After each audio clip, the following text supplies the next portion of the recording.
Hi hello friends, എല്ലാ കൂട്ടുകാർക്കും നമ്മുടെ ഈ വരാൻ പോകുന്ന ഭാഗത്തിലെ പ്രൊമോയിലേക്ക് സ്വാഗതം കേട്ടോ.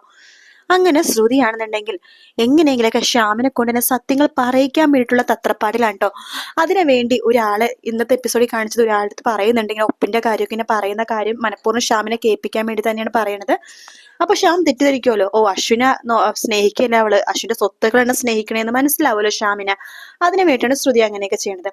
അങ്ങനെ ശ്യാം ശ്രുതിയുടെ അടുത്ത് രാത്രിയാകുമ്പോഴേക്കും ചോദിക്കുന്നുണ്ട്, ശ്രുതി സത്യം പറ, നിന്റെയും എന്റെയും ലക്ഷ്യം ഒന്നാന്ന് എനിക്ക് മനസ്സിലായി. നിങ്ങൾക്ക് എന്ത് മനസ്സിലായി എന്നാ പറയണത്? നിങ്ങൾ മാറാൻ നോക്കെന്ന് പറയുമ്പോ ശ്രുതി, നീ എന്തിനെങ്ങനെ അഭിനയിക്കണത്? എനിക്കെല്ലാം മനസ്സിലായി ശ്രുതി. നീ നീ അശ്വിന്റെ സ്വത്തുക്കളല്ലേ കണ്ണു വെക്കണത്, ഞാനും അങ്ങനെ തന്നെയാണ്. നമ്മൾ രണ്ടുപേരുടെയും ഉദ്ദേശം ഒന്നായിട്ട് നമ്മൾ ഒരുമിച്ച് പോണതല്ലേ നല്ലത് എന്ന് ശ്രുതിയെടുത്ത് ചോദിക്കുകയാണ്. ശ്രുതി ആ സമയത്ത് ശ്യാമിനോട് പറയണ്ട്, ശരി, ഞാൻ നിങ്ങളെ വിശ്വസിക്കാം, നമുക്കെന്നാ ഈ കാര്യത്തിൽ ഒന്നിച്ചു പോകാം എന്ന് പറയാണ്. അങ്ങനെ ശ്യാമിന് ഭയങ്കര സന്തോഷമാവാട്ടോ.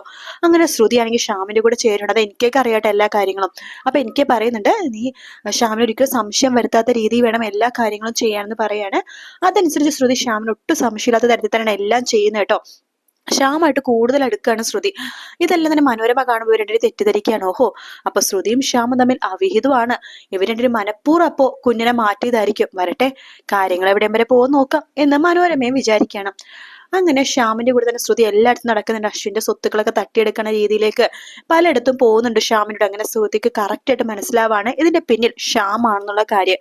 അതേസമയം അശ്വിനാണെങ്കിൽ കയ്യിലെ കെട്ട്, അതായത് ആ ഗുണ്ടകൾ കെട്ടിയ കെട്ടുണ്ടല്ലോ, ആ കെട്ട് എങ്ങനെയെങ്കിലൊക്കെ അഴിക്കുകയാണ്. അഴിക്കുമ്പോഴേക്കും ഈ ശ്യാമും അതുപോലെ തന്നെ ഈ ഗുണ്ടയും തമ്മിൽ ചെറിയൊരു വാക്കുതർക്കം ഉണ്ടാവും കേട്ടോ.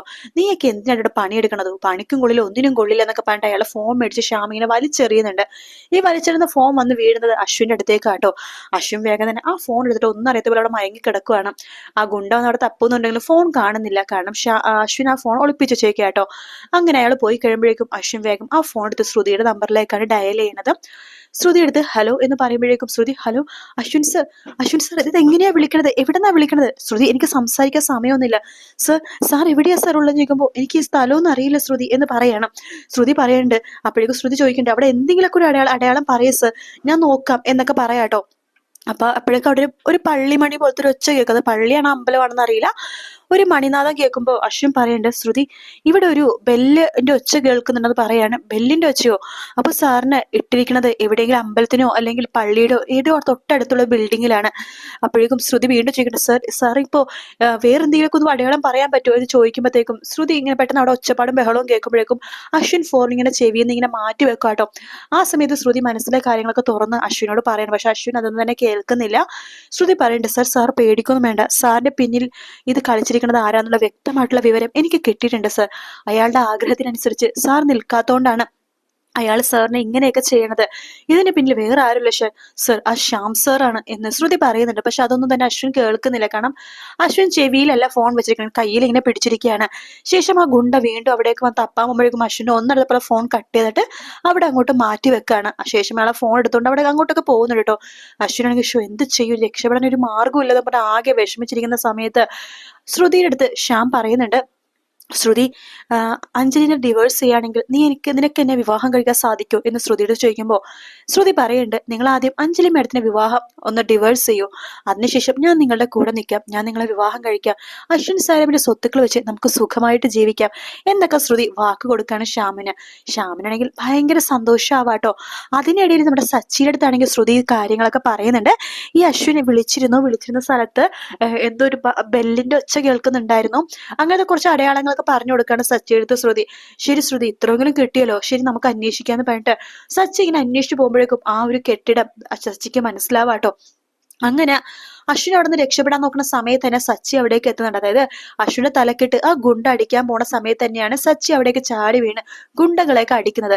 ശേഷം അശ്വിനും അതുപോലെ തന്നെ സച്ചിയും കൂടി ചേർന്നിട്ട് ഗുണ്ടകളെല്ലാം തവിട് പൊടിയാക്കാണ്.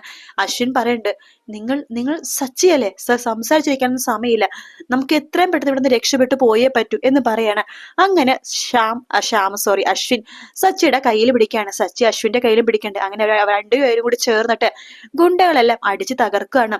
ശേഷം അശ്വിന്റെ അടുത്ത് ശശി പറയുന്നുണ്ട്, സർ ഇനി സാർ ഒട്ടും വൈകിക്കരുത്, സാർ എത്രയും പെട്ടെന്ന് വീട്ടിൽ പോകണം, കാര്യങ്ങളൊക്കെ വഷളായിക്കൊണ്ടിരിക്കുകയാണ്, സാർ വീട്ടിലെത്തിയാൽ മാത്രമേ കാര്യങ്ങളൊക്കെ റെഡിയാക്കാൻ പറ്റുള്ളൂ. സച്ചി താൻ എന്തൊക്കെയാ പറയണത്, എനിക്കൊന്നും മനസ്സിലായില്ല, വീട്ടിലെന്താ പ്രശ്നം? സാർ അതൊക്കെ സാർ വീട്ടിൽ പോകുമ്പോൾ മനസ്സിലാവും, എല്ലാ കാര്യങ്ങളും ഇന്ന് അറിയും സർ, ചിലപ്പോ സാർ തകർന്നു പോകും, അല്ലെങ്കിൽ സാറിന് വീട്ടിൽ എന്തെങ്കിലുമൊക്കെ സംഭവിക്കും, എന്തായാലും സ്ട്രോങ് ആയിട്ട് നിൽക്കണം എന്നൊക്കെ പറഞ്ഞിട്ട് ആ സച്ചി അവിടെ നിന്ന് പോകുക കേട്ടോ. അശ്വിനാണെങ്കിൽ എന്ത് ചെയ്യണോന്ന് അറിയില്ല. അങ്ങനെ സച്ചി ഇങ്ങനെ പറയുന്നുണ്ട് ശ്രുതിയുടെ അടുത്ത്, ഇങ്ങനെ അശ്വിനെ കണ്ടു കിട്ടിയിട്ടുണ്ട്, അശ്വിൻ അവിടെ വരും എന്നുള്ള കാര്യങ്ങളൊക്കെ പറയാണ്. ആ സമയത്താണെങ്കിൽ ശ്യാം എന്താ ചെയ്യാന്ന് വെച്ച് കഴിഞ്ഞാല് ഈ ശ്യാമിന് അപകടം പറ്റിയെന്ന രീതിയിൽ കുറച്ച് മുറിവുകളൊക്കെ ഉണ്ടാക്കിയിട്ട് അഞ്ജലി എടുത്ത് വലിയ ആയിട്ട് ഇങ്ങനെ പറയാട്ടോ, എനിക്കിങ്ങനെ അപകടം പറ്റി എന്നൊക്കെ പറഞ്ഞിട്ട് ശ്യാം ഇങ്ങനെ അഞ്ജലിനെ കൊണ്ട് മുറിവൊക്കെ കെട്ടൊക്കെ എടുപ്പിക്കണായിരിക്കും. ആ സമയത്താണ് ശ്രുതി അങ്ങോട്ടേക്ക് വരുന്നത്. കൂടെ അശ്വിനും ഉണ്ട്. അശ്വിനെ കാണുമ്പോൾ എല്ലാവരും ഞെട്ടിപ്പോട്ടെ, കാരണം അശ്വിന്റെ മുഖത്തും അത് കഴുത്തിലും കയ്യിലൊക്കെ പാടാണ്. പിന്നെ ആരൊക്കെയോ ചേർന്ന് ചവിട്ടിയ പാടുകളൊക്കെ ഉണ്ട്.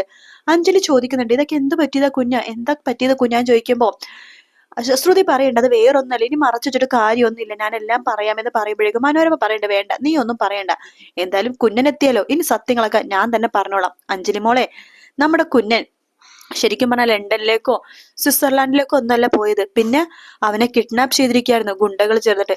കിഡ്നാപ്പോ, എന്തൊക്കെയാ പറയണെന്ന് പറഞ്ഞ അഞ്ജലി അപ്പൊ തന്നെ കരച്ചിൽ തുടങ്ങും കേട്ടോ. മനോരമയും അതുപോലെ തന്നെ ആ മുത്തശ്ശിയൊക്കെ പറഞ്ഞിട്ട്, എന്തായാലും അവൻ ഇവിടെ എത്തിയല്ലോ, ഇനി നീ കരയല്ലേ. ശ്രുതി എടുത്ത് ചോദിക്കുന്നുണ്ട്, ഇത് ആരായി കിഡ്നാപ്പ് ചെയ്തത്, എന്താ ശ്രുതി, എന്താ സംഭവിച്ചത്, നിനക്കിതൊക്കെ അറിയാമായിരുന്നു നേരത്തെ എന്ന് ചോദിക്കുമ്പോ, എനിക്കെല്ലാം അറിയായിരുന്നു ചേച്ചി, ഇതിനെല്ലാം പിന്നിൽ നമ്മുടെ കൂടെ തന്നെ ഉള്ള ഒരാളാണ് എന്ന് പറയാണ്. അയാൾ നമ്മുടെ കൂടെ തന്നെ ഉണ്ടെന്നൊക്കെ ഇങ്ങനെ പറയുന്നുണ്ട്. അപ്പൊ ആർക്കും മനസ്സിലാവുന്നില്ല. ശേഷം ശ്രുതി ചോദിക്കണ്ട, അഞ്ജലി നീ കാര്യമായിട്ട് പറ, ആരാണ് നമ്മുടെ കൂടെയുള്ള ആരാണെന്ന് ചോദിക്കുമ്പോഴേക്കും ശ്രുതി വേഗം ശ്യാമിന്റെ മുഖത്തേക്ക് നോക്കാണ്. ശ്യാം പറയുന്നുണ്ട്, ശ്രുതി നീ എന്തൊക്കെയാ പറയണത്, ഞാനാണെന്നോ?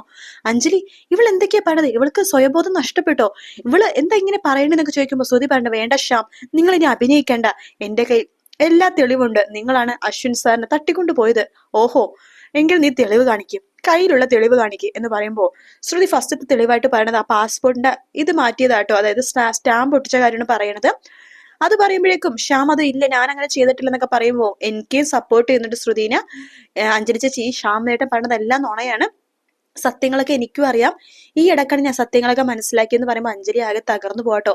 പിന്നെ പ്രീതി വരുന്നുണ്ട്. പ്രീതിയും പറയുന്നുണ്ട്, അഞ്ജലി ചേച്ചി അഞ്ജലി ചേച്ചി അറിയാൻ ഒരുപാട് കാര്യങ്ങൾ ബാക്കിയുണ്ട്, ഈ ശ്യാം നിങ്ങൾ വിചാരിക്കുന്ന പോലത്തെ ഒരാളല്ല, ഞങ്ങൾക്ക് ഈ വീട്ടിൽ വരുന്ന മുമ്പേ ഈ ശ്യാമിനെ അറിയായിരുന്നു, ശ്യാം തന്നെയാണ് ഞങ്ങളുടെ വീട്ടിലെ അമ്മായിയുടെ വീടിന്റെ പൊക്കത്ത് പെയിൻ ഗസ്റ്റ് ആയിട്ട് നിന്ന ശ്യാം എന്ന് ഞങ്ങൾ പറയാറില്ലേ, ശ്രുതിയായിട്ട് വിവാഹ നിശ്ചയം കഴിഞ്ഞ ശ്യാം, ആ ശ്യാം ഈ ശ്യാം തന്നെയാണ്, ഇയാള് ലോക കള്ളനാണ്, ശ്രുതിനെ വിവാഹം കഴിക്കാൻ വേണ്ടി എന്തൊക്കെ കള്ളോ ഇയാൾ പറഞ്ഞെന്നറിയാവോ എന്നൊക്കെ, ചേച്ചിനെ കൊല്ലാൻ പോലും മടിക്കാത്തത് ഇയാളാണ് എന്നൊക്കെ പറയാണ്. അത് കേൾക്കുമ്പോ അഞ്ജലി ഇങ്ങനെ തല കറങ്ങി വീഴാട്ടോ. പിന്നെ അത് അശ്വിനും വിശ്വസിക്കും, അശ്വിനും ശ്യാമിന്റെ മുഖം അടിച്ച് പൊട്ടിക്കണൊക്കെ ഉണ്ട്. എന്തായാലും നല്ല അടിപൊളി ഭാഗമാണ് ഇനിയിപ്പോ ഈ അടുത്ത ആഴ്ച വരാൻ പോണത്. അപ്പോൾ തിങ്കളാഴ്ചത്തെ പ്രോമോ മാത്രമേ കിട്ടിയിട്ടുള്ളൂ, ചൊവ്വ ബുധൻ ദിവസങ്ങളെ പ്രോമോ ഒന്നും തന്നെ എനിക്ക് കിട്ടിയിട്ടില്ല കേട്ടോ. കിട്ടുകയാണെങ്കിൽ ഫുൾ ആയിട്ടുള്ള പ്രോമോ ഇടുന്നതായിരിക്കും. വീഡിയോ ഇഷ്ടപ്പെടുകയാണെങ്കിൽ ലൈക്ക് ചെയ്യാനും സബ്സ്ക്രൈബ് ചെയ്യാനും കമന്റ് ചെയ്യാനും മറക്കല്ലേ. മറ്റൊരു വീഡിയോ ആയിട്ട് കാണാം friends, take care, bye bye.